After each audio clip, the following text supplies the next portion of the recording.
नमस्कार दोस्तों, मैं विकास चौधरी आपका बहुत बहुत स्वागत करता हूं आपके अपने चैनल विकास चौधरी में। और किसान भाइयों, आज की इस वीडियो में मैं हूं बिहार में और आपको मिलाऊंगा एक किसान के बेटे से जिसने लाखों की नौकरी को लात मारकर अपने घर पर fish farming, pig farming, poultry, मुर्गी फार्मिंग शुरू की और वो आज अच्छा खासा पैसा घर से कमा रहे हैं। नौकरी से 10 गुना ज़्यादा पैसा घर पर कमा रहे हैं। तो आज की इस वीडियो में हम आपकी बात करवाएंगे किसान भाई से। उन्होंने क्या क्या परेशानी उनके सामने आई, pig farming, poultry farming, fish farming कैसा बिजनेस है और किसानों को कैसे मदद कर रहे हैं, पूरी जानकारी देंगे। तो चलिए दोस्तों, इस कमाल की वीडियो को शुरू करते हैं। और जो भाई चैनल पर पहली बार आए हैं उनसे एक रिक्वेस्ट है, चैनल को सब्सक्राइब जरूर कर लें। तो चलिए शुरू करते हैं और जान लेते हैं उनकी सक्सेस स्टोरी के बारे में। वाईजेक विशाखापट्टनम में था। अच्छा अच्छा। तो वही मैंने इतना मतलब परिश्रम, मेहनत, मेंटली टॉर्चर होता था। हाँ, प्राइवेट नौकरी में ऐसे ही होता है। हाँ, तो मैंने सोचा, मेरे विचार में आया कि अगर मैं इतना मेहनत कर रहा हूँ और बहुत कम सैलरी है तो क्यों नहीं अपने से दूसरा कुछ व्यापार चालू करें। तो मैंने व्यापार लेकर के दिमाग में, जो हमको बिजनेस व्यापार करना है, चले आए। लेकिन उस समय तक ये निश्चय नहीं था कि हमको क्या करना है। मैंने धीरे धीरे धीरे धीरे धीरे पहले फिश फार्मिंग मेरे में जाने का उद्देश्य था। पंतनगर एग्रीकल्चर यूनिवर्सिटी था। हाँ, वहाँ एक मेरे दोस्त का जो था, भाई का एडमिशन कराने के लिए गए थे। तो एक के उपाध्याय सर के मतलब प्रेरणा से, मतलब उनके कहने की वजह से, मतलब बहुत अच्छा लगा उनकी बात कि आने वाला समय जो है खाने के लिए बहुत बड़ी किल्लत होने वाली है। क्योंकि जनसंख्या इतना तेजी से बढ़ रहा है, घर इतने तेजी से बन रहे हैं, जमीन की जो क्षेत्रफल है वो इतनी तेजी से कम हो रही है कि आने वाला समय में खाने के लिए लोग तरसेंगे। सही बात। इसलिए हमने खाने के लिए एक्वाकल्चर प्लस एग्रीकल्चर में प्रवेश किया है। अच्छा अच्छा, कड़कनाथ भी पाल रहे हैं आप? हाँ हाँ। तो ये कहाँ से चालू किया? ये हमारे संजय सर थे, उन्होंने बोला कि आप कुछ अलग करो। धोनी भी कर रहा है तो हम भी करते हैं। मेन तो कड़कनाथ फेमस हुआ धोनी सर की से हुआ है जी। धोनी सर ने कड़कनाथ फार्म, तब लोग जाना कि हाँ कड़कनाथ भी कोई प्रजाति मुर्गे का है।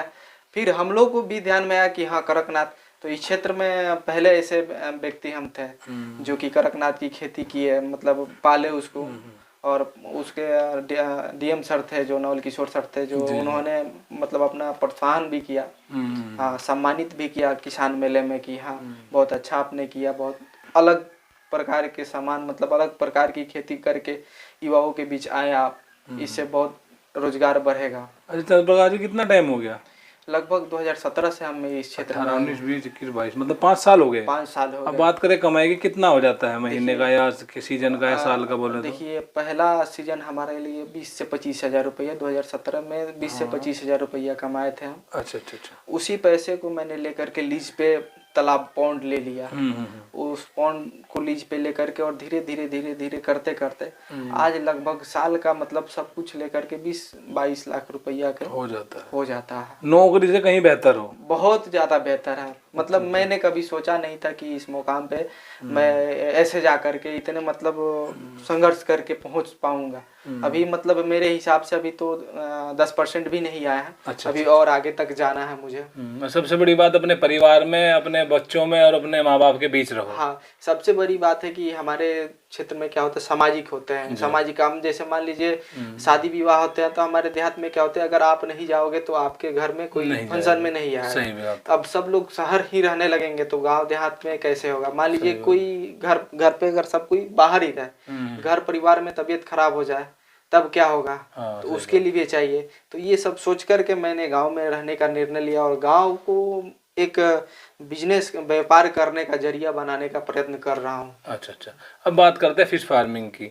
अगर कोई किसान भाई इस वीडियो से प्रेरित हो गया, कोई बिजनेस करना चाहता है, किन किन बातों का ध्यान रखे फिश फार्मिंग में? देखिए, फिश फार्मिंग करना है तो सबसे पहले कभी भी स्पॉन और जीरा धानी नहीं लगाए। अच्छा अच्छा। अपने पॉन्ड में अगर कोई भी वीडियो देख करके क्या करता है कि 6 महीने 7 महीने में फिश कल्चर हो जाता है, वीडियो देख लेता है, कोई भी बता देता है 6 महीने में मछली 1 केजी का हो जाएगा, ऐसा कुछ नहीं होता है। अगर आप धानी डालेंगे तो लगभग आपको 2.5 साल झेलना पड़ेगा। हाँ, उसके बाद ही 2.5 साल के बाद ही 1 केजी प्लस जाएगी।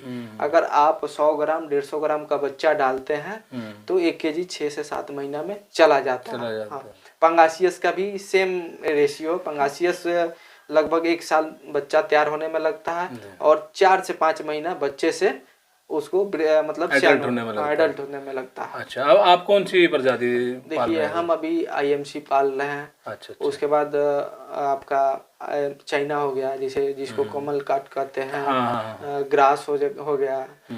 उसके बाद आपका रोहू हो गया, बिकेट हो गया, कतला हो गया, नैन हो गया, मृगल हो गया।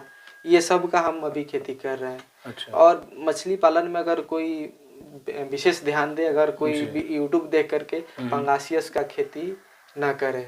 यूट्यूब पे मतलब पूरी प्रॉपर जानकारी नहीं मिलती, प्रैक्टिकल करना पड़ता है थोड़ा। तो पंगासियस में क्या होता है, पंगासियस अगर आपके पास पैसे प्रचुर मात्रा में है तब पंगासियस का आप खेती कर सकते हैं। ऐसा क्यों? ऐसा क्योंकि अगर मछली पंगासियस है, अगर एक दिन आप दाना नगा कर देते हैं तो आपका 7 दिन बैग चला जाता है। 7 दिन में भी उसका पूर्ति नहीं होती है, शरीर तोड़ देती है, मतलब परेशान हो जाती है, दाना छोड़ देती है। 7 दिन तक वो दाना नहीं लेती है, मतलब कम खाती है, जिसकी वजह से वजन कम हो जाता है। तो जो हम खिलाए, बैकअप प्लान होना चाहिए। हाँ जी, तो इसलिए। अच्छा, ये तो बात हुई मछली पालन की। कड़कनाथ पे आते हैं, इसका क्या ध्यान रखना पड़ता है? ये खाता क्या है कड़कनाथ मुर्गा? हम तो दो प्रकार से कड़कनाथ पाल रहे हैं जी। एक प्रॉपर फीड पे पाल रहे हैं और एक फ्री रेंज में पाल रहे हैं जी।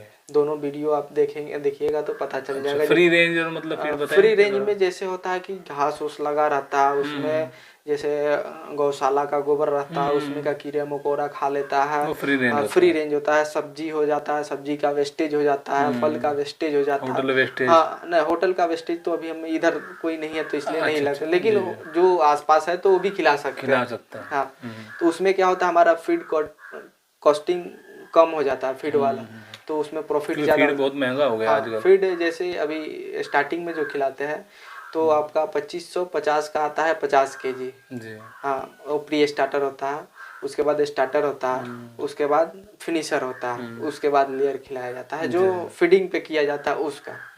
लेकिन जो फीडिंग पे खिलाया जाता है कड़कनाथ का, तो जो हमें प्रोटीन जो मेलेरिन मिलता है वो फीड से नहीं उतना प्रचुर मात्रा में आता है। क्योंकि वो फ्री रेंज में रहेंगे, अनेक प्रकार के वो अपना एनर्जी लेंगे, तब वो सब तैयार होता है। अच्छा। तो जो फ्री रेंज वाले कड़कनाथ होते हैं उसमें प्रचुर मात्रा में मिलता है मेलेरिन। अच्छा। हाँ। अब बात करते हैं सर, फिश फार्मिंग में सरकार ने आपकी कोई मदद करी? जैसे उत्तर प्रदेश में हमारा क्या है, 80% सब्सिडी मिल रही है नहीं पौंड को खोदने के लिए।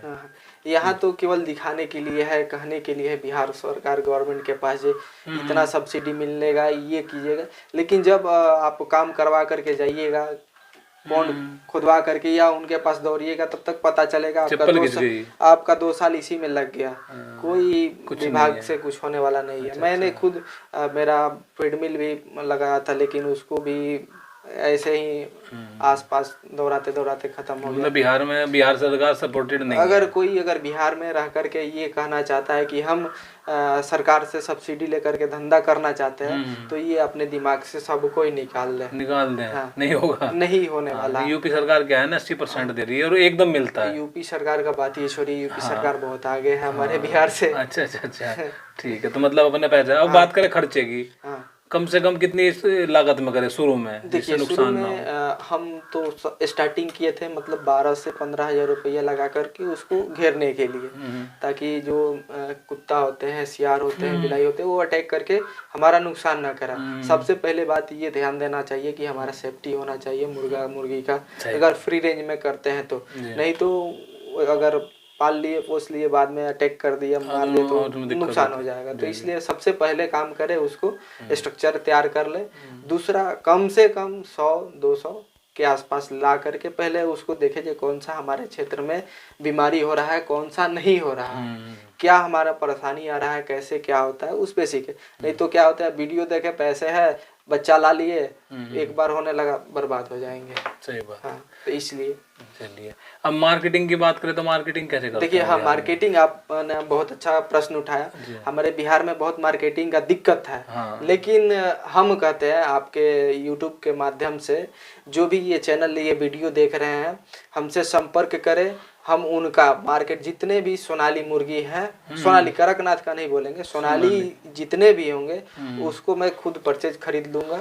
और मैं अच्छी कीमत पे जो जैसा रेट रहेगा उस हिसाब से हम खरीद लेंगे। अच्छा अच्छा। और बता देते हैं कौन कौन से राज्य, जैसे झारखंड हो गया, बिहार हो गया, उत्तर प्रदेश हो गया, छत्तीसगढ़ हो गया, पंजाब हो गया, राजस्थान हो गया, दिल्ली हो गया, हरियाणा हो गया, इन्हीं राज्यों का मैं खरीद सकता हूँ। इससे बाहर हम जाएंगे तो हमारा ट्रांसपोर्टेशन अधिक बढ़ेगा, तो इसलिए हम इसके बाहर वाले स्टेट से हम नहीं ले सकते। आप खरीद लोगे? मैं आप कहाँ सेल करोगे?